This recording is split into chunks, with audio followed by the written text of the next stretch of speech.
बार एक व्यक्ति जय कृष्ण मूर्ति के पास गए और उनसे जाकर कहा, भाई साहब, मेरी अमुक वस्तु कहीं खो गई है, वो मिल नहीं रही।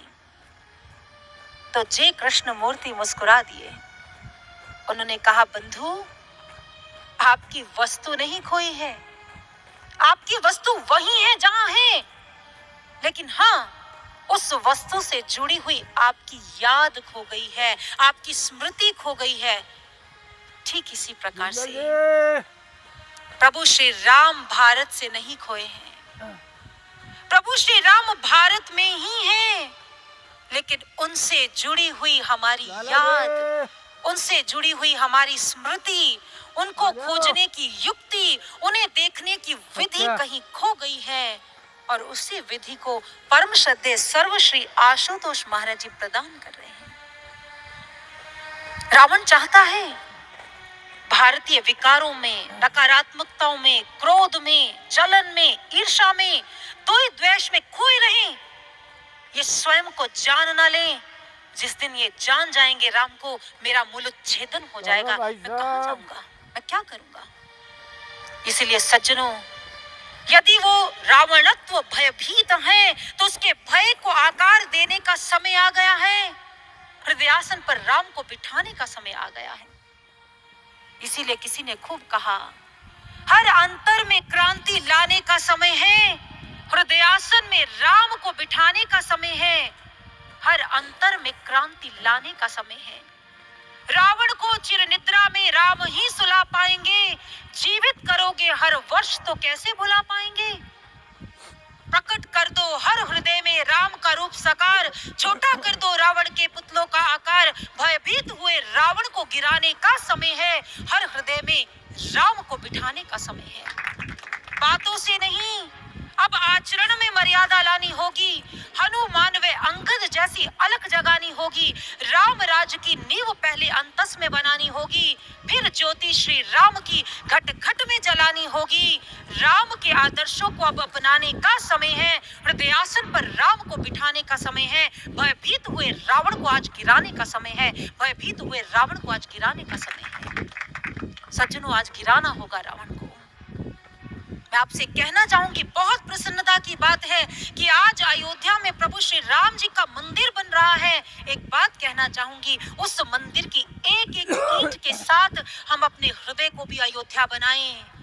केवल अयोध्या में प्रभु श्री राम जी को प्रस्थापित नहीं करें, बल्कि अपने हृदय के आसन में भी उन्हें बिठाएं। मेरा दावा है, भारत तो क्या, पूरे संपूर्ण विश्व में आपको रावणत्व की झलक तक देखने को नहीं मिलेगी।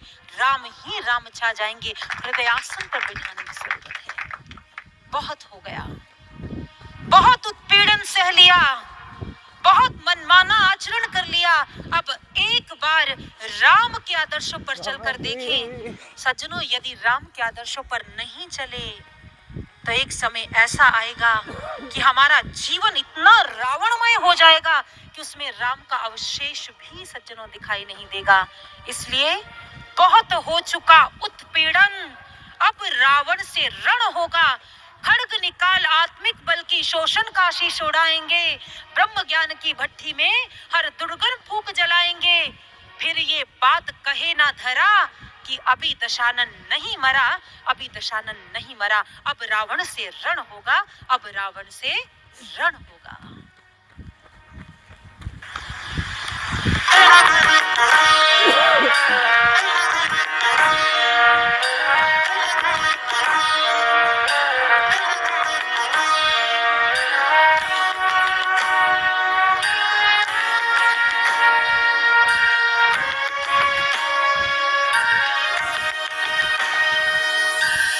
घर से जो राम उठे, दस शीश कहाँ उठ पाए।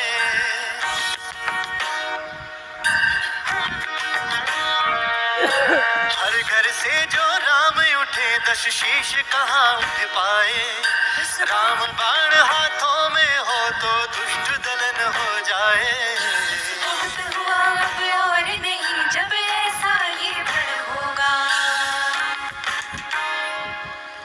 राम राज के लिए पुनः अब रावण से रण होगा। राम राज के लिए तो न अब रावण से रण होगा, रावण से रण होगा, रावण से रण होगा, रावण से रण होगा।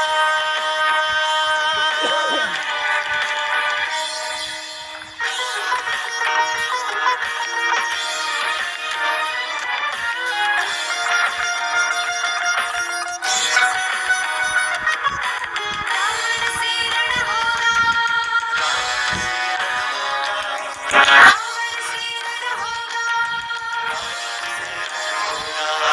शील भंग ना कर दे आकर हर नारी कंपित है, पहन मुखौटा घूम रहा दशदेव अभी जीवित है।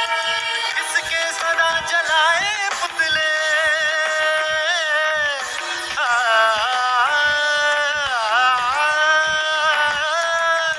जिसके सदा जलाए पुतले वो रावण है मन में। सोने का हिरण दिखे अभिलाषा मोटे वन में,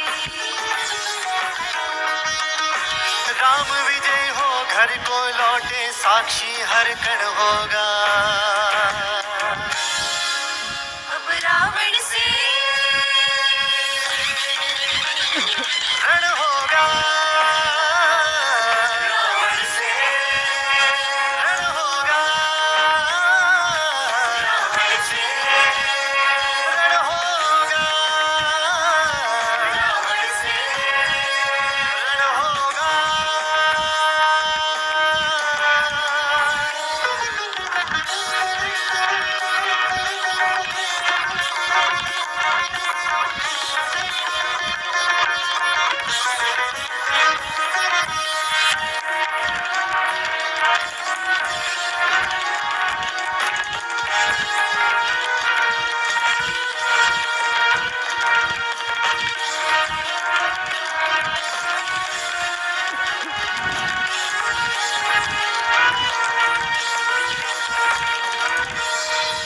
हम अंगद है लखन हमी हनुमंत जगाए खुद में, युद्ध विकारों का जीते हम राम नाम की सुध में।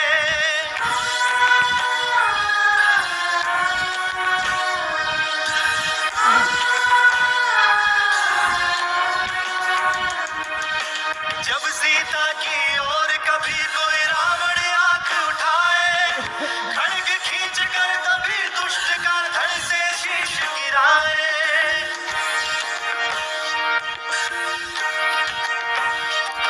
मन राम नाम में रमा रहा तो जीवित नहीं दशानन होगा। अब रावण से रण होगा, रावण से रण होगा, रावण से रण होगा, रावण से रण होगा, रावण से रण होगा।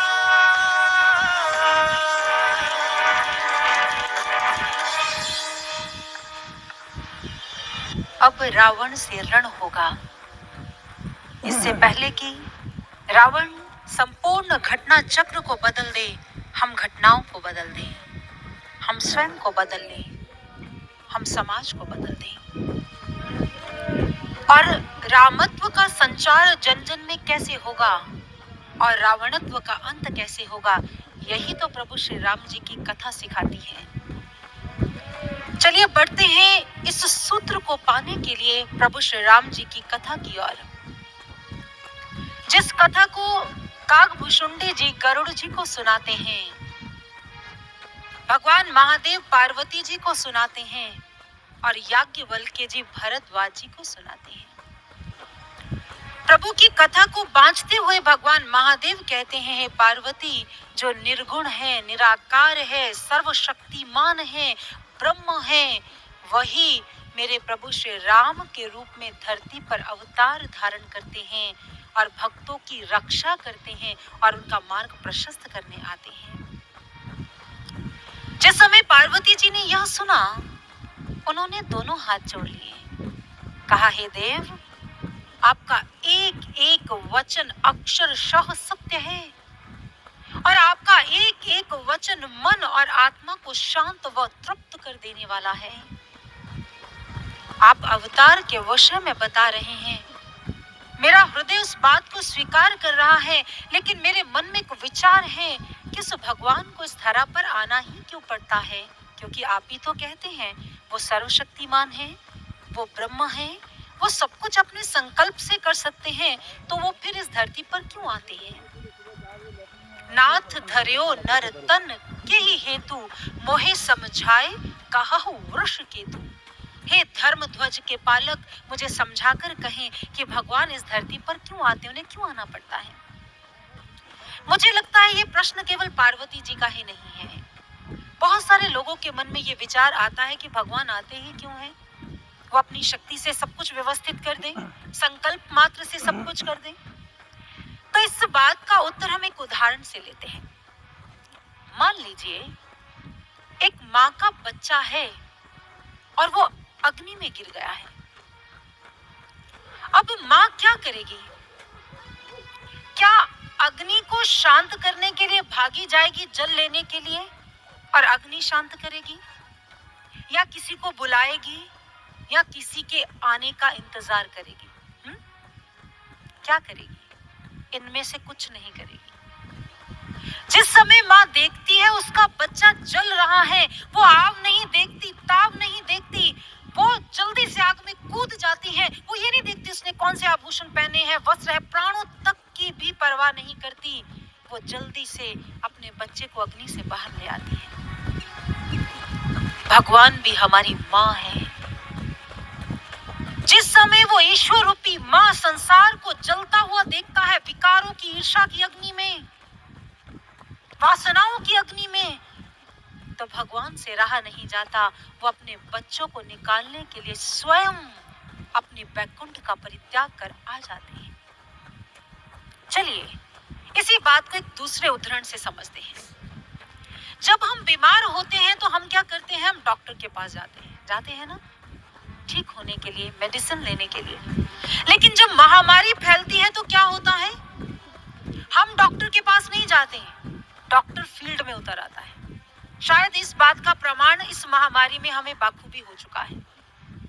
इसी प्रकार से जब पूरा संसार ईश्वर देखता है रुग्ण हो चुका है, रोगी है, पीड़ित है, तो ईश्वर रूपी वैद्य बैकुंठ में बैठकर कैसे रह सकता है? वो रोगों का उपचार करने के लिए आ जाता है। आप कह रहे होंगे यदि महामारी की बात कर रहे हैं तो उसके लिए तो बहुत सारे लोगों ने वैक्सीनेशन करा लिया है।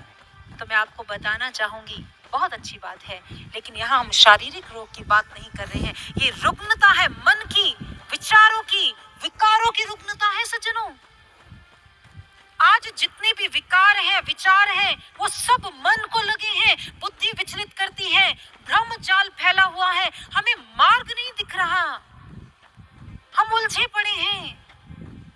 और यहाँ तक बहुत सारे ऐसे लोग हैं जिन्हें पता ही नहीं है जीवन जीना कैसे है। वो उसी नकारात्मकता को, उन्हीं विकारों को अपना जीवन समझ लिया, उसके साथ वो कॉम्प्रोमाइज कर रहे। ऐसे शायद जिया जाता है। आज हमारी स्थिति जानते हैं कैसी है? उन फ्रांस के बंदियों जैसी है। कहते फ्रांस में जब क्रांतिकारियों ने फ्रांस को आजाद करवाया तो जो बहुत वर्षों से बंदी गृह में बंदी थे, उनको मुक्त किया गया, उनकी बेड़ियां खोल दी गई और उन्हें उजाले में लेकर आया गया। तो वो हाथ छुड़ाकर भाग गए कैद में। जल्दी से लो बेड़ियां अपने ऊपर डाल ली। तो क्रांतिकारियों ने आश्चर्यचकित होकर पूछा, ये क्या कर रहे हो? तो उन्होंने कहा, अब यही ऐसे रहने की आदत हो गई है, यही हमारा जीवन है। प्रकाश भाता नहीं है, स्वतंत्रता भाती नहीं है, अब हम ऐसे ही जी सकते हैं, अब वैसे जीना ही नहीं आता। महापुरुष कहते हैं जब रोग आदत बन जाए ना, ध्यान से सुनिएगा, जब रोग आदत बन जाता है तो वो व्यक्ति और समाज दोनों के लिए घातक हो जाता है, दोनों के लिए। और आज समाज का जो विघटन है उसके पीछे एक ही कारण है सज्जनों, वो कारण है हमारा मन। हमारा बिखरा हुआ मन, हमारी बिखरी हुई वृत्तियां, हमारे बिखरे हुए विचार जो हम कंट्रोल नहीं कर पा रहे, हमें आता नहीं है हाउ टू कंट्रोल इट। हम बहुत प्रयास कर रहे हैं। इस कोविड के दौर में घर बैठकर हमने अपने मन के विचारों को, विकारों को बखूबी महसूस किया है। अशांति को कैसे निकलें? कभी सेमिनार अटेंड करते हैं, कभी वेबिनार अटेंड करते हैं, कभी मोटिवेशनल स्पीकर्स को सुनते हैं, कभी किसी कोई बुक पढ़ते हैं। किसी तरह से ये बिखरा हुआ मन कहीं एक जगह पर केंद्रित हो जाए, ये विचलित करने वाले विचार रुक जाएं, लेकिन ऐसा नहीं हो पा रहा। समस्या यथावत ही बनी रही। जानते हैं क्यों? कहते हैं यदि आप फ्रिज में से बर्फ का एक टुकड़ा निकाल लो, कुछ समय के पश्चात वो पानी का आकार ले लेता है। यदि आप नमक को और चीनी को पानी में डाल दो तो कुछ समय के पश्चात वो विकृत होकर उसी का रूप हो जाता है। देखने में, सुनने में ये छोटी सी घटनाएं हैं, लेकिन इन घटनाओं के पीछे वैज्ञानिक एक नियम काम करता है। विज्ञान का एक बहुत बड़ा नियम। जर्मन के एक वैज्ञानिक हुए हैं रुडोल्फ क्लॉसिम। उन्होंने इस नियम को नाम दिया एंट्रोपी का नाम। और ये नियम कहता है कि संसार में जितनी भी वस्तुएं हैं, उनकी एक टेंडेंसी है, उनकी एक प्रवृत्ति है, बिखराव की प्रवृत्ति, टूटने की प्रवृत्ति, गिरने की प्रवृत्ति। वो उदाहरण देते हैं, जैसे आप एक पानी का गर्म गिलास कमरे में रख देना, कुछ समय के पश्चात वो ठंडा हो जाता है, कमरे के टेम्परेचर के साथ इक्वल हो जाता है। जो गर्म पानी को गर्म रखने के लिए अणु होते हैं जो संगठित करते हैं उसे, वो धीरे धीरे टूटते जाते हैं और तब तक टूटते रहते हैं जब तक वो पानी नॉर्मल टेम्परेचर के साथ मैच नहीं कर जाता। ये एंट्रोपी का नियम कहता है कि हर वस्तु की टेंडेंसी बिखराव की है। लेकिन क्या आपको लगता है कि सिर्फ वस्तु की ही टेंडेंसी ऐसी है? व्यक्ति के मन की, व्यक्ति की बुद्धि की, व्यक्ति के विचारों की प्रवृत्ति भी विघटन की प्रवृत्ति है। सज्जनों, कभी देखना आपकी बुद्धि आपको विचलित कर देती है, विचारों का उहापोह चलता है, सही गलत पता नहीं चलता, मन भ्रमित करता है, चंचलता भ्रमित करती है। क्यों भ्रमित करती है? क्योंकि इसका स्वभाव ही यह है। लेकिन विज्ञान कहता है कि यदि आप चाहते हैं कि आप इस अव्यवस्था जो हो रही है, जो बिखराव है, उसे व्यवस्थित कर लें, तो थर्मोडायनामिक्स का सिद्धांत कहता है आपको इसमें बाहर से एक फोर्स लगानी होगी, एक बल लगाना होगा, तभी ये पॉसिबल हो सकता है। यही नियम इंसान के मन पर भी कार्य करता है। हम अपने बल से, अपनी बुद्धि से, अपने संकल्प से, अपने विचारों से अपने मन को वश में नहीं कर सकते। चाहे कितना भी प्रयास कर लें, कितने भी मोटिवेशनल स्पीकर्स को सुन लें, फिर भी कुछ समय के लिए मन की गति रुकेगी, फिर से वो अपने स्वभाव में आ जाएगा। हमें भी एक ऐसी शक्ति की आवश्यकता है जिसके बल से हमारा जो निराशाजनक जीवन है वो आशा में परिणत हो जाए। हमें भी ऐसी शक्ति के बल की आवश्यकता है जो हमें नकारात्मकता से निकालकर सकारात्मकता की ओर लेकर जाए, जो हमें सफलता की पगडंडियों की ओर बढ़ाए, जो हमें सही गलत के निर्णय पर टिके रहने की, संकल्पित रहने की प्रेरणा दे। हमें भी ऐसी शक्ति की आवश्यकता है। वो शक्ति क्या है? वो बल किसका है? तो शास्त्र कहते हैं वो शक्ति, वो बल एक सद्गुरु का हुआ करता है, एक गुरु का हुआ करता है। जब गुरु जीवन में आते हैं तो वो क्या करते हैं? वो हमारी वृत्तियों को उलट देते हैं। जब गुरु हमारे जीवन में आते हैं तो हमारी वृत्तियों को बदल देते हैं, हमारी दिशा को बदल देते हैं। और वह गुरु हमारे जीवन में सूक्ष्म स्तर पर कैसे काम करते हैं, पूर्ण सद्गुरु की कार्यशैली कैसी होती है, आइए हम भी एक भजन के माध्यम से श्रवण करते हैं। आइए।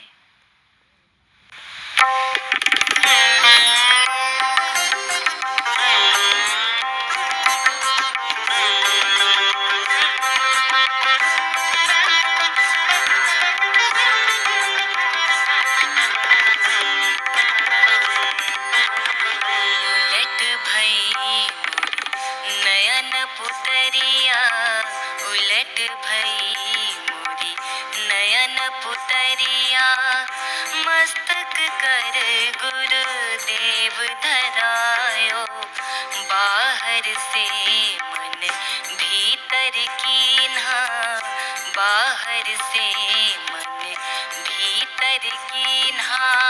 अभयदान जब गुरु स्यों पायो, उलट भई मोरी नयन पुतरिया, उलट भई मोरी नयन पुतरिया।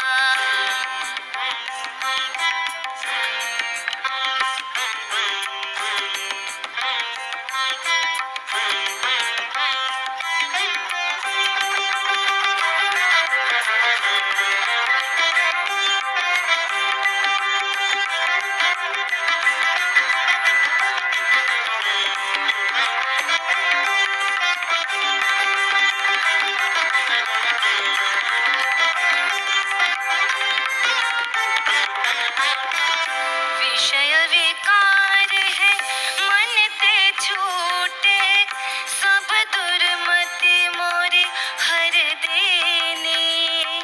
मन बुद्धि विचार सिमटे, मन बुद्धि विचार सिमटे, ब्रह्म स्थित कर दीनी पुतरिया, उलट भई मोरी नयन पुतरिया, उलट भई मोरी नयन पुतरिया।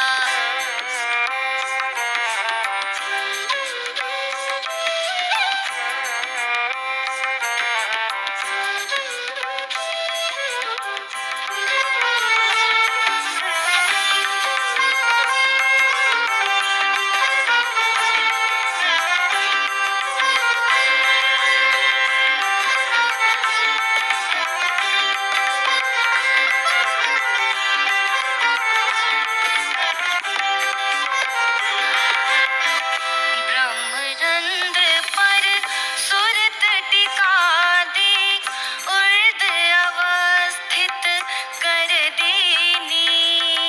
विजयी भयो संग्राम ही मन का, विजयी भयो संग्राम ही मन का। जागे नयन अब त्याग निंदरिया, उलट भई मोरी नयन पुतरिया, उलट भई मोरी नयन पुतरिया।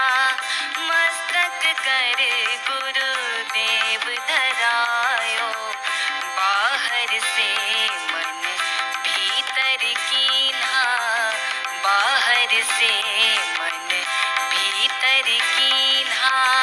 अभयदान जब गुरु स्यों पायो, उलट भई मोरी नयन पुतरिया, उलट भई मोरी नयन पुतरिया, उलट भई मोरी नयन पुतरिया, उलट भई मोरी नयन पुतरिया। महापुरुष बहुत सुंदर लिखते हैं कि किस प्रकार से जो गुरु होते हैं वो हमारी प्रवृत्ति ही उलट देते हैं। जो हमारे मन की दिशा बाहर की ओर है उसे भीतर की ओर उन्मुख कर देते हैं। जब भी एक शिष्य, एक साधक, एक जीव का मन अव्यवस्थित होता है तो उसे एक ऐसे तत्ववेता गुरु की शरण में जाना चाहिए जो उसके मन को व्यवस्थित करने की युक्ति दे पाए। कुरुक्षेत्र के मैदान में अर्जुन जब भगवान सारथी बनकर उसके रथ को दोनों सभाओं के बीच में ले गए, दोनों सेनाओं के बीच में, अर्जुन ने जिस समय अपने परिजनों को देखा, मित्रों को देखा, भाई बंधुओं को देखा, गुरुजनों को देखा, तो उस पर भी एंट्रोपी का नियम लागू हो गया। मन विचलित हो गया, मोह जागृत हो गया, बुद्धि भ्रमित हो गई। अब क्या किया जा सकता है? उसी समय अपनी स्थिति को व्यक्त करते हुए अर्जुन कहते हैं, सीदंती मम गात्राणि मुखं च परिशुष्यते। वेपथुश्च शरीरे में रोम हर्षश्च जायते। हे माधव, मेरा गांडीव छूट रहा है, मेरा मुख सूख रहा है, मेरा हृदय कांप रहा है, मेरे हाथ मेरा साथ नहीं दे रहे हैं। मुझे बताओ मैं क्या करूं? आज मुझे पहली बार इस बात का एहसास हुआ है कि इतनी शक्तियां, इतने बाण, इतने वरदान होने के बावजूद भी मैं अपने मन को अपने वश में नहीं कर पा रहा हूं। मैं अपनी इंद्रियों को अपने वश में नहीं कर पा रहा हूं। इसलिए प्रभु, आप मुझे बताएं मैं क्या करूं। मैं आपका शिष्य हूं, आप मेरा मार्गदर्शन करें प्रभु, आप मेरा मार्गदर्शन करें। और इतिहास साक्षी है, जब जब भी एक जिज्ञासु ने, जब जब भी एक शिष्य ने अपने गुरु के चरणों में ऐसे भाव रखे, तो गुरु सक्षम होते हैं, वो सामर्थ्यशाली हुआ करते हैं। और क्या किया भगवान श्री कृष्ण ने? वो युक्ति दी, वो टेक्निक दी, अध्यात्म की ऐसी विद्या प्रदान की कि उसी जो अव्यवस्थित मन को लेकर चल रहा था, अर्जुन के मन को इतना व्यवस्थित कर दिया कि आज वो इतिहास का मुकुटमणि है। उसके व्यक्तित्व को इतना निखार दिया कि आज वो उन लोगों के लिए प्रेरणा का दीप बन गया, प्रेरणा का स्रोत बन गया। जो लोग चाहते हैं अपने मन को व्यवस्थित करना, ये गुरु की कृपा होती है, ये गुरु की शक्ति का काम है। इसीलिए हमें भी अपने अव्यवस्थित मन को व्यवस्थित करने के लिए एक सद्गुरु की कृपा की आवश्यकता है। और यही कारण है, भगवान महादेव कहते हैं पार्वती से, यही एक कारण है व्यक्ति के रोगों का उपचार करने के लिए, उसके मन के सूक्ष्म स्तर पर काम करने के लिए वो शक्ति अलग अलग रूपों में गुरु रूप धारण कर इस धरती पर आती है और दुनिया का मार्ग प्रशस्त करती है। वेदव्यास जी भागवत महापुराण में बहुत सुंदर कहते हैं, उन्होंने कहा प्रभु का अवतरण इस धरती पर केवल राक्षसों का अंत करने के लिए नहीं होता है, वो तो राक्षसत्व का अंत करने आते हैं, वो तो मन रूपी रावण का वध करने के लिए आते हैं। और कुछ ऐसी ही अव्यवस्था के विषय में गोस्वामी तुलसीदास जी और वाल्मीकि रामायण में वाल्मीकि जी बताते हैं कि त्रेता में कैसी अव्यवस्था है। लंकापति रावण के विषय में वर्णन आता है। गोस्वामी तुलसीदास कहते हैं कि उसका जो अत्याचार है राक्षसों का, वो चरमोत्कर्ष पर पहुंच गया है। जो कोई भी यज्ञों का अनुष्ठान करते, भजन बंदगी करते, कीर्तन करते, उन्हें वहीं पर रोक दिया जाता, उन्हें दंडित किया जाता, उन्हें कारावास में डाल दिया जाता। ऐसी अव्यवस्था है। और मनुष्य तो क्या, किसी देवता में भी इतना सामर्थ्य नहीं है कि वो रावण का सामना कर सके, क्योंकि रावण के पास वरदान है। गोस्वामी तुलसीदास जी रावण के व्यक्तित्व और उसके चरित्र की ओर लेकर जाना चाहते हैं कि रावण कैसा है और उसने कैसे वरदान को अर्जित किया। बाबा कहते हैं कि एक बार रावण अपने भाइयों के सहित ब्रह्मदेव को प्रसन्न करने के लिए चल पड़ा वन प्रदेश की ओर। और जिस समय वन प्रदेश में जाकर कठोर तपस्या की, वृक्ष आसन में धारण कर कठोर ब्रह्मदेवाय का आराधन करना प्रारंभ कर दिया, दोनों हाथ जुड़ गए, कठिन कठोर तप में लीन हो गया। ओम ब्रह्मदेवाय नमः, ओम ब्रह्मदेवाय नमः, ओम ब्रह्मदेवाय नमः का घोष करने लगा। बहुत समय व्यतीत हो गया। गोस्वामी तुलसीदास जी कहते हैं कि एक दिन ब्रह्मदेव प्रसन्न हो गए और जिस समय प्रसन्न हुए रावण के सामने प्रकट हो गए, कहने लगे हे दशग्रीव, मांगो तुम्हें क्या चाहिए, आज मैं तुम्हारी अभिलाषा को पूर्ण करने आया हूं। रावण सोच में पड़ गया, अब मैं क्या मांगूं। जिस समय ऐसा मन में विचार आया तो सोचने लगा कि सारे संसार की वस्तुएं पाकर भी इंसान भयभीत रहता है, क्योंकि उससे मृत्यु का भय लगा रहता है। एक व्यक्ति चाहे उसके पास त्रिलोकी का राज्य क्यों ना आ जाए, लेकिन मृत्यु का भय उसके पीछे लगा रहता है। क्यों ना मैं अमरता का वरदान मांग लूं, मैं अमर होना चाहता हूं। उसी समय दोनों हाथ जोड़े, कहा हे ब्रह्मदेव, यदि आप मुझ पर प्रसन्न हैं, यदि आप मुझे कुछ देना चाहते हैं तो मुझे अमरता का वरदान दीजिए, मैं अमर होना चाहता हूं। ब्रह्मदेव कहने लगे हे रावण, हे दशग्रीव, ये संभव नहीं है। ये सृष्टि के नियमों के विरुद्ध हैं। आज तक कोई भी इस वरदान को प्राप्त नहीं कर पाया है और ना ही कोई कर सकता है। लेकिन यदि तुम अवध्य होना चाहते हो तो तुम मुझे बताओ, किससे अवध्य होना चाहते हो? तो रावण विद्वान है, बुद्धिमान है। उसने कहा, ब्रह्मदेव, यदि आप सच में मुझे वरदान देना चाहते हैं, मनुष्य और पशु को छोड़कर कोई भी मेरा वध नहीं कर पाए। ब्रह्मदेव ने सुना, अपने दोनों हाथ उठाए और कहा, तथास्तु, ऐसा ही होगा। मनुष्य और पशु को छोड़कर कोई भी तुम्हारा अंत नहीं कर सकता। और उसी समय रावण अट्टहास कर उठा, मैं लंकापति रावण अब तीनों लोकों का स्वामी हूँ। मेरी आज्ञा और मेरी अनुमति के बिना कोई भी यज्ञ, कोई तप, उपवास कर ही नहीं सकता है।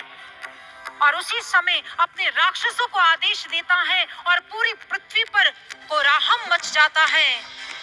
और सारी पृथ्वी, ये देवतागण, विपुला, सभी भय से आतंकित हो गए। अब क्या करें? रावण के अत्याचारों से मुक्त होने का कोई उपाय नहीं मिल रहा है, कोई समाधान नजर नहीं आ रहा है। तभी विपुला धेनु का रूप धारण कर चल पड़ती है ब्रह्मदेव के पास। और जिस समय विपुला, ऋषि मुनि और सभी देवगण ब्रह्मदेव के पास जाते हैं और ब्रह्मदेव से नमन करते हुए कहने लगे, आप हमारा मार्ग प्रशस्त करें। आप वरदान तो दे चुके हैं, लेकिन उस वरदान से मुक्ति का उपाय भी तो आप ही देंगे।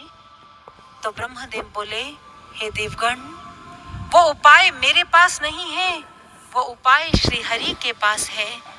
हम सबको मिलकर श्री हरि के चरणों में प्रार्थना करनी चाहिए। हमें सबको मिलकर श्री हरि के चरणों में वंदन करनी चाहिए। मुझे विश्वास है श्री हरि जो मंगलकारी हैं, जो मंगल करने वाले हैं, वो हमारे अमंगलों का नाश अवश्य करेंगे। हम सभी मिलकर प्रभु के चरणों में वंदन करें, प्रार्थना करें। तो बाबा कहते हैं, एक घनघोर गर्जना होती है और आकाशवाणी के माध्यम से प्रभु सभी को सांत्वना देते हैं कि आप डरो मत, चिंता मत करो, मैं तुम्हारे कल्याण के लिए, तुम्हारे उद्धार के लिए